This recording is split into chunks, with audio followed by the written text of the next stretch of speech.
ताज़ा तरीन वीडियोज़ के लिए चैनल को सब्सक्राइब करके बेल आइकन और ऑल नोटिफिकेशन पर क्लिक करें ताकि आपको मिले हर खबर सबसे पहले।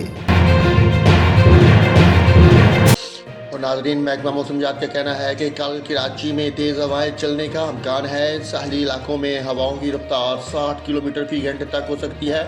महकमा मौसमियात के मुताबिक शहर में हवाओं की रफ्तार 36 से 45 किलोमीटर फी घंटे तक बढ़ सकती है। 22 से 26 जनवरी के दौरान कराची समेत सिंध में हल्की सर्दी का इम्कान है।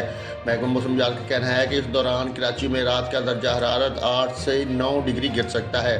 सिंध के बेशतर शहरों का दर्जा हरारत 4 से 6 डिग्री तक गिर सकता है। महकमा मौसमियात के मुताबिक मगरबी हवाओं का सिलसिला जनूब पंजाब की जानब बढ़ रहा है। मगरबी हवाओं के असरात कराची में तेज़ हवाओं और सर्दी की मुतदल लहर की सूरत में रहेंगे, जबकि समंदर में महमूल से तेज़ लहरें भी पैदा हो सकती हैं।